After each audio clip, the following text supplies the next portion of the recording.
Hi అండి, ఈరోజు వీడియోలో మనం క్యారెట్ టమాటా నెల్లికాయతో రైస్ తయారు చేసేద్దాం. టేస్ట్ అయితే చాలా బాగుంటుంది, హెల్త్కి కూడా మంచిది.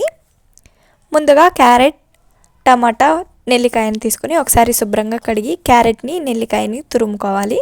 టమాటాను సన్న ముక్కలుగా కట్ చేసుకొని పక్కన ఉంచుకోవాలి. కడాయి పెట్టి కడాయిలో 2 టేబుల్ స్పూన్ల నూనె వేసుకొని వేడి చేసుకోవాలి. నూనె వేడైన తర్వాత 1 టీ స్పూన్ ఆవాలు, 1 టీ స్పూన్ జీలకర్ర, 1 టేబుల్ స్పూన్ పచ్చిశనగపప్పు, 1 టేబుల్ స్పూన్ ఉద్దిపప్పు, కారానికి తగ్గట్టు పచ్చిమిర్చిని కట్ చేసుకొని వేసుకోవాలి.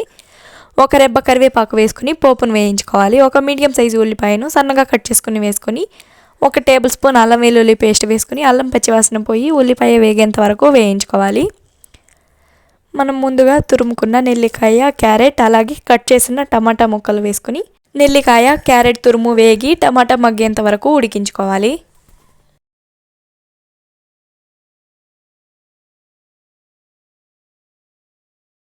మనం వేసిన వెజిటబుల్స్ అన్నీ బాగా వేగిన తర్వాత ఉడికించి చల్లార్చుకున్న అన్నాన్ని వేసుకొని రుచికి తగ్గట్టు సాల్ట్ని వేసుకొని సన్నగా కట్ చేసిన కొత్తిమీర తరుగు, 1 teaspoon garam masala, 1 teaspoon ధనియాల పొడి, 1/2 టీ స్పూన్ మిరియాల పొడి వేసుకొని మొత్తం కలిసే విధంగా ఒకసారి బాగా కలుపుకొని సర్వ్ చేసుకోవడమే. లంచ్ బాక్స్కైనా ఇన్స్టెంట్గా ఏదైనా చేసుకొని తినాలనుకున్నప్పుడైనా ఈ విధంగా ట్రై చేయండి. టేస్ట్ అయితే చాలా బాగుంటుంది. మీరు కూడా ఇదే విధంగా ట్రై చేసిన తర్వాత రెసిపీ మీకు ఎలా వచ్చిందో కామెంట్ చేసేయండి. మీకు ఈ వీడియో నచ్చినట్లయితే ఒక లైక్ చేసి సబ్స్క్రైబ్ చేసేయండి. Thank you for watching.